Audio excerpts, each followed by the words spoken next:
Hello, and welcome all to Movie Hunter, the show that tracks down the quality of all sorts of movies.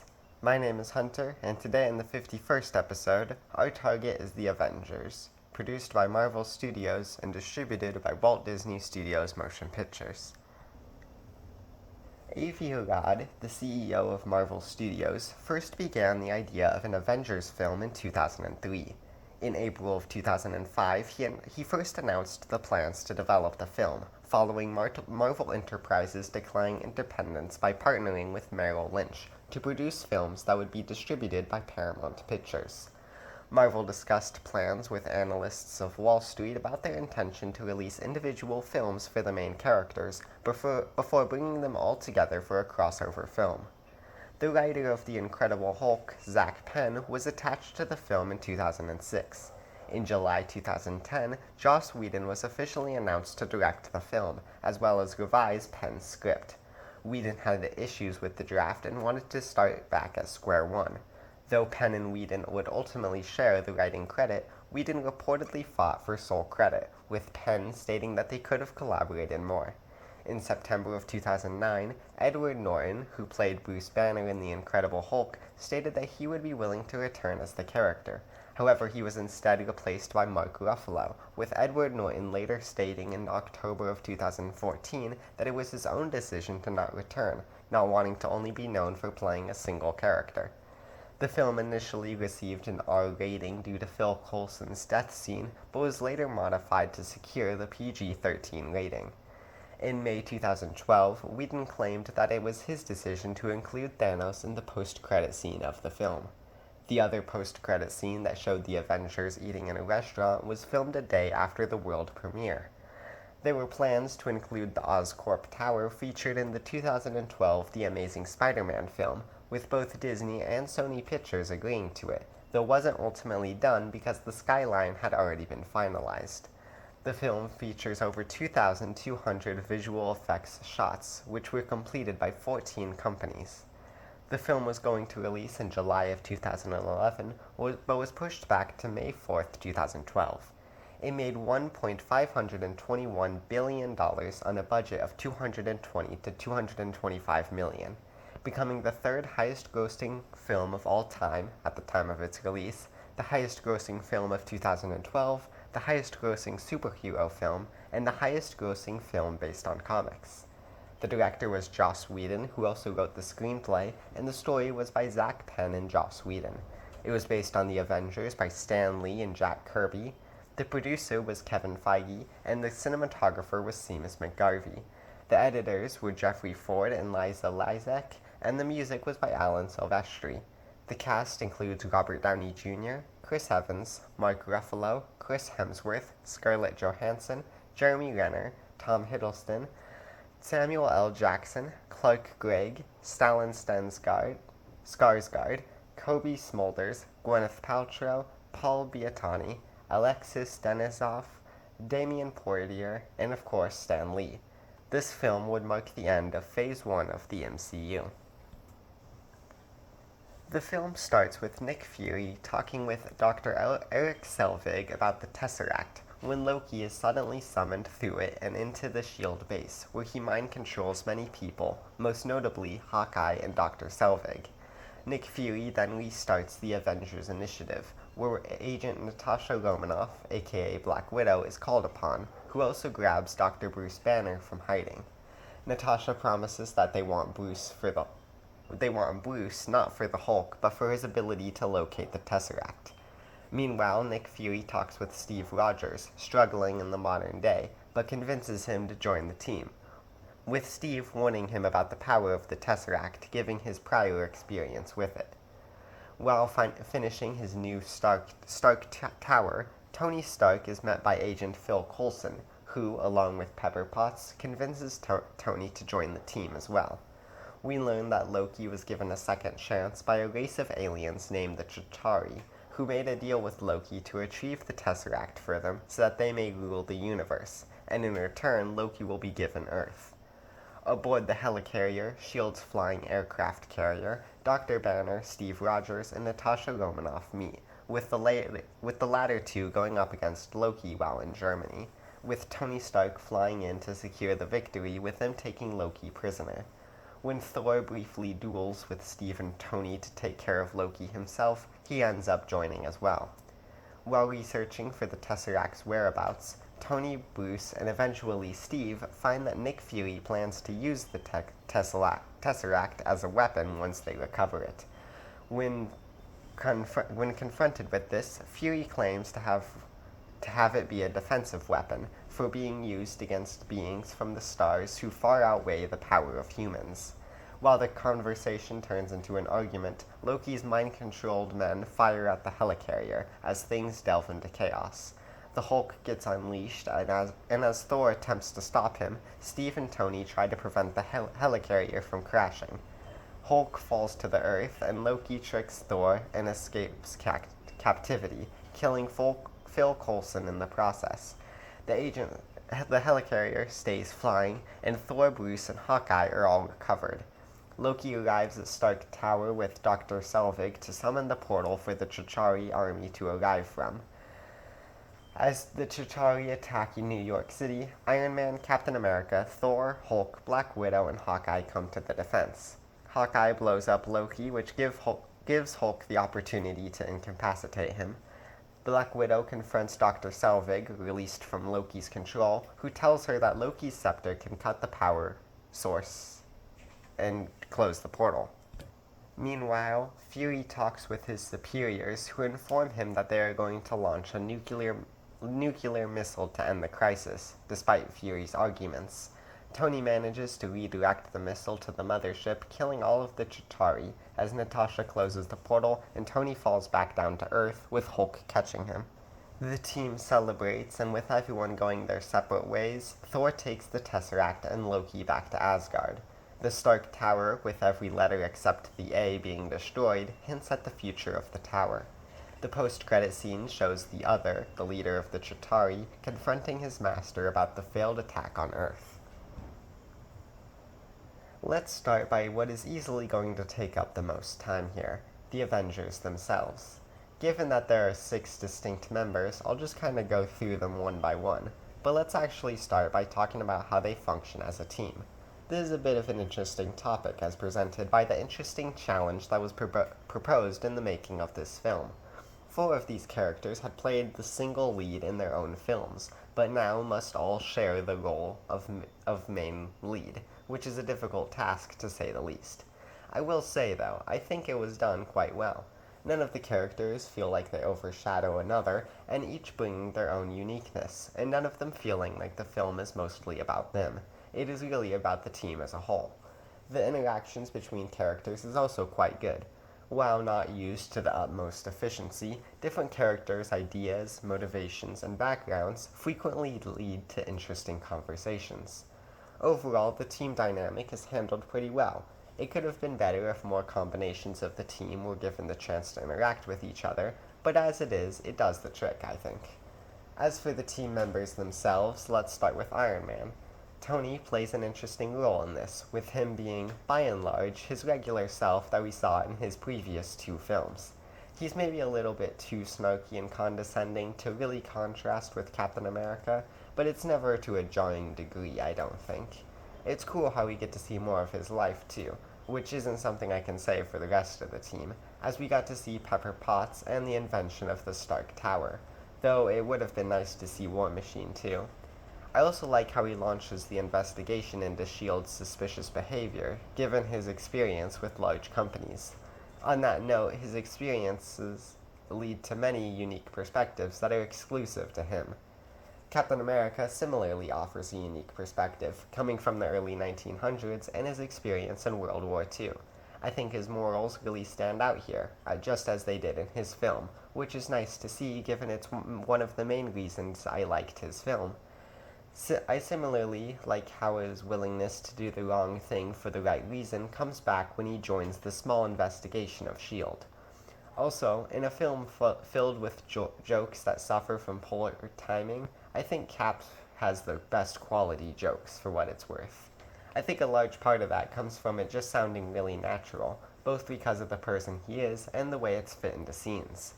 Not to get into a larger conversation, but on that note, I don't think that this movie is painfully unfunny or anything. In fact, a lot of these jokes really work well on paper, but just so many of them are so forced into the script that it feels like it was shoved in there as an afterthought.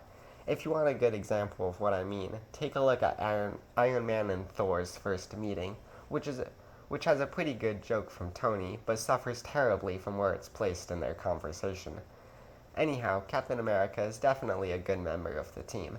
Not quite the great character he was in his solo film, but a good, if not maybe a bit oversimplified, representation of who the character is. Thor, meanwhile, is somewhat lackluster given his connection to Loki. He luckily does have a couple of interactions with him that continue his film quite well, actually, but it would have been nice to see a bit more of it. Thor's very appearance in the film is actually quite dishonoring to his film, though, as it ends with the Bifrost Bridge being destroyed, thus ending his connection to Jane Foster. But this film just kinda hand waves that away, which is disappointing. I will say, though, Thor is not a bad character by any means, and Chris Hemsworth continues to play the role really well. It's also cool that Eric Selvig was given a much bigger role in the film, and though she never appears, it's somewhat nice to get a passing reference to Jane Foster. It makes the world feel just a tiny bit more alive. The Hulk is a really interesting one, given the shift from Edward Norton to Mark Ruffalo. However, I think the change is quite seamless, given that The Incredible Hulk was, and is, quite a forgotten about film. The fact that his character doesn't really require that additional context is nice, if not a bit disheartening to any fans of the film, and even a bit to myself, even though I wasn't exactly the biggest fan of the film. I will say, though, I think this take on the character added some things that would have been cool to see in his film. It introduces some darker themes that really had the potential to clash with the much goofier majority of the film, but luckily rarely does, I find.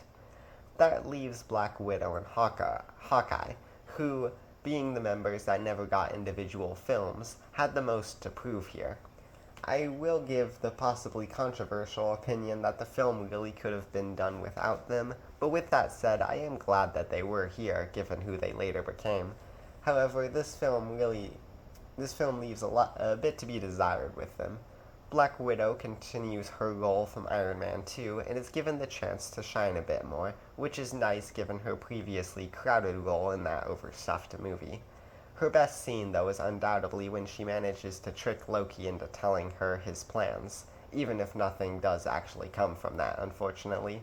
Hawkeye, not too dissimilar from his role in Thor, does very little of anything. He spends the vast majority of the film mind-controlled by Loki, so there really isn't a whole lot to talk about just yet. It would have been nice to see a bit more of his and Natasha's friendship, given the repeated mention to it. However, he does similarly get a scene where he tricks Loki, which is fun. Overall, the team is pretty well done, I think. It does its best to not feel overstuffed, and does the best with what it had, and turned out pretty well, actually. It's by no means perfect. Having 6 or more main characters really doesn't allow for character arcs or many things of the sort, but it never really tries to. It's a film purely about getting a bunch of superheroes together and having them wreck stuff. And in that regard, the film succeeds, I think. Now let's talk about the villain of the film, Loki. Bringing back who was easily the best villain of Phase 1 was a no-brainer, as Tom Hiddleston's performance really did bring the character a lot of room to expand. I will say, though, the opportunity for more villains was definitely there, and while it would have cluttered the film even more, it had the chance to be really fun with characters like Red Skull, Abomination, or Justin Hammer. Regardless, Loki plays the role quite well, though lacks a super great motivation. I feel like they really could have leaned more into the whole wanting to be King of Earth thing, with his plans in the Thor film being to be King of Asgard, and that failed. The Chitauri are similarly underdone, with it being the most basic requirement to introduce an army. They're never mentioned in any previous film, at least not that I caught on to, and their leader, the Other, is super lame, with him hardly showing up and even more rare is him doing something of note. I genuinely didn't even remember that he was in the film at all until looking at the Wikipedia page for this film. I didn't even write down his name in my notes while watching the film. Anyhow, Loki fits the bill nicely enough. It's cool to see his condescending nature contrast Thor's character arc in his film, where he learns to care for others, whereas Loki believes himself to be above the humans of Earth. I will say, though, Loki got his butt handed to him way too many times in this film, with him being tricked by both Black Widow and Hawkeye. While it does fit into his overconfident personality, I feel like it can also disrupt his status as the god of mischief. Compared to his role in the Thor movie, where it felt like he held the strings of the film the whole time, he's not exceptionally clever in this one, with the one possible exception being when his plan is just make Bruce stressed so that the Hulk appears and causes chaos. What's possibly the most disappointing, though, is his role in the final fight, where he doesn't get many cool fight scenes, and is once again made a fool out of by the Hulk. For a final fight that lasts roughly 30 entire minutes, you'd think they would have given him more to do. In the end, I do ultimately like Loki in this movie, but it's hard not to see where they could have improved a bit. Though luckily, this is far from the last we'll see of Loki. Finally, I wanted to put a brief analysis of S.H.I.E.L.D., given the long time coming they've become at this point, finally getting the chance in the spotlight. Starting with Nick Fury, it's cool to see him take a more center stage after being a one-scene-a-film type of character, but I also can't help but feel like there was some missed opportunity here, as while he does show up more often, he isn't part of the action. An easy example of this is when the helicarrier gets attacked, where the initial explosion is something that he's a part of, which then could have led to him doing something more like it did for the rest of the Avengers. It would have been really cool to see him take the center stage more fantastically, but as is, it's fine, I suppose. Then we have Phil Coulson, who shows up in a lot of these films, so it makes sense to include him in this one. His death, though, is disappointingly lackluster. While he did appear in a lot of these films up to this point, I just don't think he had enough of a relationship with the team as a whole to be the whole reason behind them deciding to work together. And a large part of why, I think, is because they didn't really need someone to die to accomplish this. I think that Phil Coulson is an unfortunate casualty of the film trying to place more stakes, in an attempt that really doesn't work and comes across as rather hollow. That being said, it isn't completely without emotion. I did quite like him, so it sucked to see him go, but it's very synonymous with a certain character who died in Season 8 of The Walking Dead, who, for spoiler purposes, I won't call by name, but for those familiar, it's a lot like that. Not only was the character very easy to like and root for, but most disappointingly of all, it felt like there was a lot of gas left in the tank that was cut short in an attempt to ramp up stakes and stir emotions, that became something that was widely regarded as a mistake in the Walking Dead community. While Phil Coulson's death isn't widely regarded as a mistake, I'm going to throw my hat into the ring and say that it was. Also, I'm aware of the character's return in the vaguely connected Agents of S.H.I.E.L.D. show, but I really don't want to delve into that confusing mess right now and play the game of what's canon and not, which is something I'm dreading more and more as I go through these films. Anyhow, this film also introduces Agent Maria Hill as well, which is a choice. She doesn't really do much, and I don't really see what the point was other than to acknowledge her, so I guess I'll do the same. There. Acknowledged. Overall, I really think that S.H.I.E.L.D. could have played a larger role in this film. The best thing is undoubtedly the investigation the Avengers do on them, but even that could have impacted the film more, and absolutely should have been the larger part of the second act, I think.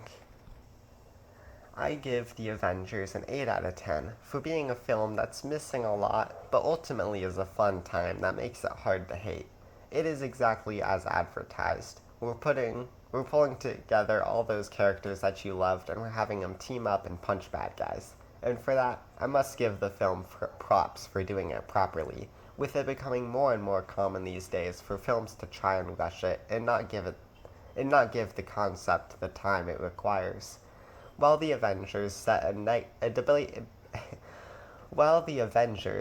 debatably negative precedent for future films, it was also an unforgettable event of its time, one that can be felt even all these years later. It's definitely not the best film out there, but it does its job well enough that I can give it my appreciations. Welp, that's all, folks. I hope you enjoyed, and feel free to share any opinions you had on the movie. A new episode releases each week, so stay tuned to see which film I cover next. In case I don't see you, good afternoon, good evening, and good night.